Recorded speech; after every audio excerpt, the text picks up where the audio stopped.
تو بے شک اللہ سب پر غالب کمال حکمت والا ہے۔ وَلَوْ تَرَا، اور کاش تو دیکھے جب فرشتے ان لوگوں کی جان قبض کرتے ہیں جنہوں نے کفر کیا، ان کے چہروں اور پشتوں پر مارتے ہیں، اور جلنے کا عذاب چکھو، یہ اس کے بدلے ہے جو تمہارے ہاتھوں نے آگے بھیجا، اور اس لیے کہ یقیناً اللہ بندوں پر کچھ بھی ظلم کرنے والا نہیں۔ ان کا حال فرعون کی آل اور ان لوگوں کے حال کی طرح ہوا جو ان سے پہلے تھے۔ انہوں نے اللہ کی آیات کا انکار کیا تو اللہ نے انہیں ان کے گناہوں کی وجہ سے پکڑ لیا۔ بے شک اللہ بہت قوت والا، بہت سخت عذاب والا ہے۔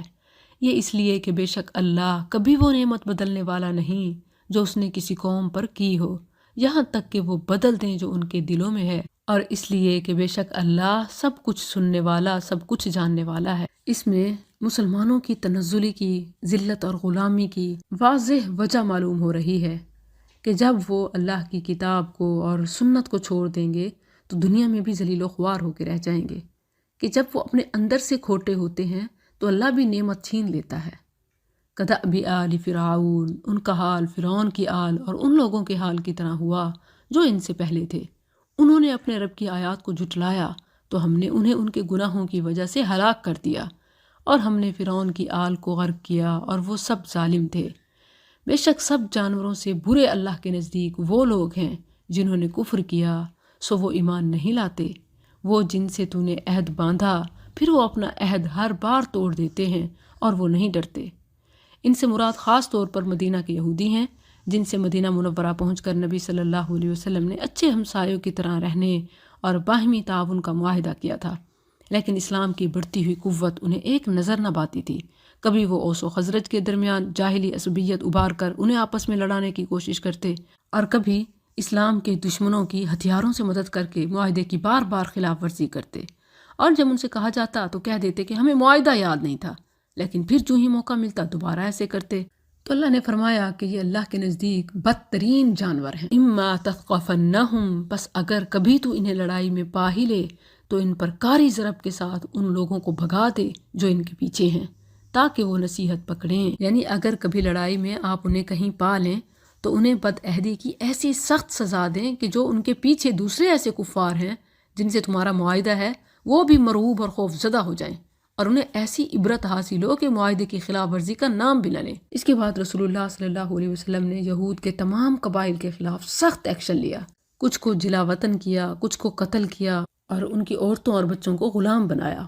افسوس کہ اس وقت کفار، بھارت ہو یا امریکہ اور یورپ، کوئی بھی مسلمانوں سے کیے ہوئے عہد کو پورا نہیں کر رہے، مگر مسلمان اپنی نااہلی اور عیش و عشرت کی وجہ سے غیرت و حمیت کے اظہار کے بجائے ذلت اور بے بسی پر قناعت کر رہے ہیں۔ وَإِمَّا تَخَافَنَّ، اور اگر کبھی تو کسی قوم کی جانب سے کسی خیانت سے فی الواقع ڈرے تو ان کا عہد ان کی طرف مساوی طور پر پھینک دے۔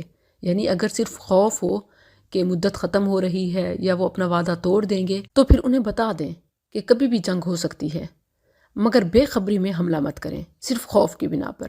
ہاں البتہ اگر وہ بد عہدی کریں تو پھر بے خبری میں حملہ جائز ہے، جیسے رسول اللہ صلی اللہ علیہ وسلم نے کفار کے صلح حدیبیہ کا معاہدہ توڑنے پر بے خبری میں ان پر چڑھائی کر دی، اور انہیں اس وقت خبر ہوئی جب اسلامی فوجیں مکہ کے قریب آ پہنچی۔ وَلَا يَحْسَبَنَّ، اور وہ لوگ جنہوں نے کفر کیا ہرگز گمان نہ کریں کہ وہ بچ کر نکل گئے، یعنی مہلت کو یقینی نہ سمجھیں۔ اِنَّهُمْ لَا يُعْجِزُونَ، بے شک وہ عاجز نہیں کریں گے۔ وَأَعِدُّوا، اور ان کے لیے جتنی کر سکو قوت کی صورت میں اور تیار بندھے گھوڑوں کی صورت میں، جس کے ساتھ تم اللہ کے دشمن کو اور اپنے دشمن کو ڈراؤ گے، اور ان کے علاوہ کچھ دوسروں کو بھی جنہیں تم نہیں جانتے، اللہ انہیں جانتا ہے۔ اور تم جو چیز بھی اللہ کے راستے میں خرچ کرو گے وہ تمہاری طرف پوری لوٹائی جائے گی اور تم پر ظلم نہیں کیا جائے گا۔ اور اگر وہ صلح کی طرف مائل ہوں تو بھی اس کی طرف مائل ہو جا، اور اللہ پر بھروسہ کر، بے شک وہی سب کچھ سننے والا، سب کچھ جاننے والا ہے۔ یہ فرمان بہت جامع ہے، بیرونی جنگیں ہوں یا گھریلو جھگڑے، صلح ہر حال میں بہتر ہوتی ہے۔ فَالصُّلْحُ خَيْرٌ وَإِن يُرِيدُوا، اور اگر وہ ارادہ کریں کہ تجھے دھوکہ دیں تو بے شک تجھے اللہ ہی کافی ہے۔ یہ کتنا خوبصورت پیغام ہے، کیونکہ ہمیشہ یہی خوف ہی صلح میں رکاوٹ ہوتا ہے۔ تو فرمایا کہ اگر کوئی نیک نیتی سے صلح میں پیش قدمی کرتا ہے تو اللہ ہی اس کا حامی و ناصر ہے۔ هُوَ الَّذِي أَيَّدَكَ، وہی ہے جس نے تجھے اپنی مدد کے ساتھ اور مومنوں کے ساتھ قوت بخشی اور ان کے دلوں کے درمیان الفت ڈال دی۔ بے شک وہ سب پر غالب کمال حکمت والا ہے۔ اب دیکھیے تو الفت کون ڈالتا ہے؟ اللہ۔ دل اسی کے ہاتھ میں ہے، وہی جہاں چاہتا ہے جیسے چاہتا ہے پھیرتا ہے۔ مگر یہاں کتنے ہی جھوٹے عامل باوے ہیں جو یہ دعویٰ کرتے ہیں کہ فلاں عمل، فلاں وظیفہ، فلاں تعویذ، فلاں منتر اور خاوند آپ کی مٹھی میں، محبوب قدموں میں۔ تو یہ سب جھوٹے طریقے ہیں۔ رسول اللہ صلی اللہ علیہ وسلم دعا مانگا کرتے تھے اپنے رب سے، اللہم الف بین قلوبنا واصلح ذات بیننا، اللہ ہماری اصلاح فرما اور ہمارے دلوں کو جوڑ دے۔ انہ عزیز حکیم، بے شک وہی سب پر غالب کمال حکمت والا ہے۔ یا ایہا النبی، اے نبی تجھے اللہ کافی ہے اور مومنوں کو بھی جو تیرے پیچھے چلے ہیں۔ اے نبی ایمان والوں کو لڑائی پر ابھار، اگر تم میں سے 20 صبر کرنے والے ہوں تو وہ 200 پر غالب آئیں گے۔ قرآن کریم کا یہ نقطہ دنیا کو ہلا دینے والا ہے۔ آج جدید سائنس سے یہ بات پتہ چلی ہے، ہیومن ریسورس مینجمنٹ دعویٰ کرتی ہے کہ جس آرگنائزیشن کے صرف 20% کام کرنے والے ہوں تو وہ کام 80% ٹھیک ہو جاتا ہے، اور اس وقت جب کیلکولیشن کا اور تحقیقات کا کوئی نام و نشان نہیں تھا، اللہ تعالیٰ نے بتایا کہ اگر صرف 20 پیشنیٹڈ ڈیڈیکیٹڈ ہوں تو جنگ جیتی جا سکتی ہے، وہ غالب آئیں گے۔ اس میں بشارت بھی ہے، اور صرف یہ کہ آپ دیکھیں چند ایک لوگ اگر مخلص ہو جائیں تو امت اصلاح پر گامزن ہو سکتی ہے۔ وَإِن يَكُن مِّنكُمْ، اگر تم میں سے 100 ہوں تو ان 1000 پر غالب آئیں گے جنہوں نے کفر کیا۔ یہ اس لیے کہ بے شک وہ ایسے لوگ ہیں جو سمجھتے نہیں۔ یہاں دیکھیں کہ پہلے 20% کی بات کی، پھر اس میں بھی تخفیف کر دی، یعنی اتنے بھی نہیں، اگر اس سے بھی کم لوگ ہوں گے تو بھی اللہ کی مدد شامل ہوگی۔ الآن، اب اللہ نے تم سے بوجھ ہلکا کر دیا اور جان لیا کہ یقیناً تم میں کچھ کمزوری ہے، بس اگر تم میں سے 100 صبر کرنے والے ہوں تو 200 پر غالب آئیں، اور اگر تم میں سے 1000 ہوں تو اللہ کے حکم سے 2000 پر غالب آئیں، اور اللہ صبر کرنے والوں کے ساتھ ہے۔ اب فرمایا کہ اگر 1000 کے مقابلے میں صرف 100 بھی ہوں تو اللہ کی مدد پھر بھی ساتھ ہے، ہر ایک سے نصرت کا وعدہ ہے۔ ما کان لنبی، کبھی کسی نبی کے لائق نہیں کہ اس کے ہاں قیدی ہوں، یہاں تک کہ وہ زمین میں خوب خون بہا لے۔ تم دنیا کا سامان چاہتے ہو اور اللہ آخرت کو چاہتا ہے، اور اللہ سب پر غالب کمال حکمت والا ہے۔ عبداللہ بن عباس رضی اللہ عنہما بیان کرتے ہیں کہ جنگ بدر میں جب قیدی گرفتار کر لیے گئے تو رسول اللہ صلی اللہ علیہ وسلم نے ابو بکر اور عمر رضی اللہ عنہما سے مشورہ فرمایا کہ ان قیدیوں کے متعلق تمہاری کیا رائے ہے؟ ابو بکر رضی اللہ عنہ نے کہا کہ اللہ کے نبی، یہ ہمارے چچا زاد بھائی اور خاندان ہی کے لوگ ہیں، سو میری رائے تو یہ ہے کہ ان سے فدیہ لے لیا جائے تاکہ اس رقم سے کفار کے مقابلے میں قوت حاصل ہو، اور کیا عجب ہے کہ اللہ انہیں اسلام کی ہدایت دے دے۔ رسول اللہ صلی اللہ علیہ وسلم نے فرمایا، ابن خطاب تمہاری کیا رائے ہے؟ عمر فرماتے ہیں، میں نے کہا اے اللہ کے رسول، میری رائے ابو بکر کی رائے کے مطابق نہیں، میری رائے تو یہ ہے کہ آپ انہیں ہمارے حوالے کریں تاکہ ہم ان کی گردنیں اڑا دیں۔ عقیل کو علی کے حوالے کیجئے تاکہ وہ اس کی گردن اڑائے، اور میرے حوالے فلاں کو کیجئے تاکہ میں اس کی گردن اڑاؤں، اس لیے کہ یہ لوگ کفر کے سرغنے ہیں اور اس کے سردار ہیں۔ اکثر مسلمانوں کی رائے ابو بکر رضی اللہ عنہ کی رائے کے مطابق تھی، کچھ مالی فائدے کے پیش نظر اور کچھ انسانی اور رشتہ داری کی محبت کی وجہ سے نبی صلی اللہ علیہ وسلم نے ابو بکر رضی اللہ عنہ کی رائے اختیار فرمائی۔ پھر جب دوسرے دن کی صبح ہوئی تو عبداللہ بن عباس کہتے ہیں کہ میں آیا اور دیکھا کہ رسول اللہ صلی اللہ علیہ وسلم اور ابو بکر بیٹھے رو رہے ہیں۔ میں نے کہا اللہ کے رسول، مجھے بھی بتائیے آپ اور آپ کے دوست کیوں رو رہے ہیں، تاکہ اگر مجھے رونا آئے تو میں بھی روں، ورنہ کم از کم آپ دونوں کے رونے کی وجہ سے رونے کی شکل بنا لوں۔ اس سے یہ بھی پتہ چلتا ہے کہ دکھی صورتحال پر، غم پر اگر رونا نہ بھی آئے تو صورت بنائی جا سکتی ہے۔ آپ صلی اللہ علیہ وسلم نے فرمایا، میں اس فیصلے کے مشورے کی وجہ سے رو رہا ہوں جو تمہارے ساتھیوں نے قیدیوں سے فدیے لے کر چھوڑنے کے بارے میں دیا تھا۔ اب میرے سامنے ان کا عذاب پیش کیا گیا ہے جو اس درخت سے بھی قریب تھا، اور اللہ نے یہ آیات نازل فرمائیں۔ اسی طرح ترمذی کی حدیث بھی اس کی وضاحت کرتی ہے۔ علی رضی اللہ عنہ فرماتے ہیں، جبریل علیہ السلام اترے اور آپ صلی اللہ علیہ وسلم سے کہا کہ اپنے ساتھیوں کو بدر کے قیدیوں کے بارے میں اختیار دے دیں، انہیں قتل کر دیں یا فدیہ لے لیں، اس شرط پر کہ ان میں سے آئندہ اتنے ہی قتل کیے جائیں گے۔ انہوں نے فدیہ لینا اور آئندہ اپنے آدمیوں کی شہادت اختیار کی، چونکہ یہ انسانی فطرت ہے کہ دور کا نقصان نظر نہیں آتا اور وقتی فائدہ انسان کو بہت بڑا لگتا ہے، اسی لیے یہ سب ہوا، اور اس میں امت کے لیے پیغام تھا یقیناً یہ سب کچھ بھی اللہ کی حکمت سے ہوا، اس کی تقدیر سے ہوا۔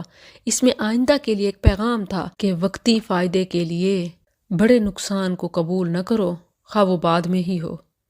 لولا کتاب، اگر اللہ کی طرف سے لکھی ہوئی بات نہ ہوتی جو پہلے سے طے ہو چکی، تو جو کچھ تم نے لیا اس کی وجہ سے تمہیں بہت بڑا عذاب پہنچتا، سو اس میں سے کھاؤ جو تم نے غنیمت حاصل کی، اس حال میں کہ حلال طیب ہے، اور اللہ سے ڈرو، بے شک اللہ بے حد بخشنے والا نہایت مہربان ہے۔ یا ایہا النبی، اے نبی، تمہارے ہاتھ میں جو قیدی ہیں ان سے کہہ دے، اگر اللہ تمہارے دلوں میں کوئی بھلائی معلوم کرے گا تو تمہیں اس سے بہتر دے دے گا جو تم سے لیا گیا، اور تمہیں بخش دے گا، اور اللہ بے حد بخشنے والا نہایت رحم والا ہے۔ بدر کے قیدیوں میں سے کچھ نے کہا کہ ہم مجبوراً جنگ تک آئے تھے، ہم لڑنا نہیں چاہتے تھے اور ہم بس مسلمان ہونے ہی والے تھے۔ تو انہیں فدیہ تو معاف نہ کیا گیا، مگر یہ جواب دیا گیا کہ اگر تمہارے دل میں واقعی سچائی ہے تو اللہ اس کا ڈبل ٹرپل تمہیں لوٹائے گا۔ عباس رضی اللہ عنہ فرماتے ہیں کہ اللہ کی قسم یہ آیت میرے بارے میں اتری، میری بالکل یہی حالت تھی کہ میرے دل میں اسلام تھا، میں سچا تھا، تو اس کے بعد پھر اللہ عز و جل نے مجھے بہت کچھ دیا۔ میں نے اپنے بھتیجے عقیل کا بھی فدیہ دیا تو اس کے بدلے میں مجھے 20 غلام ملے جو سب میرے مال سے میرے لیے تجارت کر رہے ہیں، اور میں اللہ سے مغفرت کی بھی امید رکھتا ہوں۔ ان الذین آمنوا وہاجروا وجاہدوا، سورہ انفال کی ان آخری آیات سے یہ واضح ہوتا ہے کہ رسول اللہ صلی اللہ علیہ وسلم کے زمانے میں مسلمان 4 قسم کے تھے۔ پہلے وہ جو پہلی ہجرت کرنے والے مہاجرین اولین ہیں، دوسرے انصار مدینہ، تیسرے وہ مومن جنہوں نے ہجرت نہیں کی، اور چوتھے وہ جنہوں نے صلح حدیبیہ کے بعد ہجرت کی۔ تو درجہ پا درجہ ان کے فضائل یہاں سے بیان ہو رہے ہیں۔ بے شک جو لوگ ایمان لائے اور انہوں نے ہجرت کی اور اپنے مالوں اور اپنے جانوں کے ساتھ اللہ کے راستے میں جہاد کیا، اور وہ لوگ جنہوں نے جگہ دی اور مدد کی، یہ لوگ ان کے بعض کے دوست ہیں۔ اور جو لوگ ایمان لائے اور ہجرت نہ کی، تمہارے لیے ان کی دوستی میں سے کچھ بھی نہیں، یہاں تک کہ وہ ہجرت کریں، اور اگر وہ دین کے بارے میں تم سے مدد مانگیں تو تم پر مدد کرنا لازم ہے، مگر اس قوم کے خلاف کہ تمہارے درمیان اور ان کے درمیان کوئی معاہدہ ہو، اور اللہ اسے جو تم کر رہے ہو خوب دیکھنے والا ہے۔ یعنی جو ہجرت نہیں کر سکے، مجبور و مظلوم ہیں، اور کفار ان پر ظلم کر رہے ہیں، وہ تم سے مدد مانگتے ہیں تو کرو۔ ہاں، اگر دشمن قبیلے کے ساتھ کوئی تمہارا ایگریمنٹ ہوا پڑا ہے کہ لڑائی نہیں کریں گے، اب مسلمان انہی کے خلاف مدد مانگیں تو پھر ڈرو اور رکو۔ والذین کفروا بعضهم اولیاء بعض، اور جن لوگوں نے کفر کیا ان کے بعض کے دوست ہیں۔ اگر تم یہ نہ کرو گے تو زمین میں بڑا فتنہ اور بہت بڑا فساد ہوگا۔ یعنی دنیا کے کونے کونے میں مسلمانوں کی مدد کرنا دنیا کے امن عامہ کے لیے ضروری ہے۔ والذین آمنوا وہاجروا وجاہدوا، اور جو لوگ ایمان لائے اور انہوں نے ہجرت کی اور اللہ کی راہ میں جہاد کیا، اور وہ لوگ جنہوں نے جگہ دی اور مدد کی، وہی سچے مومن ہیں، انہی کے لیے بڑی بخشش اور باعزت رزق ہے۔ اور جو لوگ بعد میں ایمان لائے اور ہجرت کی اور تمہارے ساتھ مل کر جہاد کیا تو وہ تم ہی سے ہیں، اور رشتہ دار اللہ کی کتاب میں ان کے بعض کے زیادہ حقدار ہیں۔ بے شک اللہ ہر چیز کو خوب جاننے والا ہے۔ اس سے پہلے یہ ہوتا تھا کہ مہاجرین و انصار کے درمیان اخوت کی وجہ سے یہ ایک دوسرے کے وارث ہوتے تھے، یہاں تک کہ پھر آیت میراث اتری، وَأُولُو الْأَرْحَامِ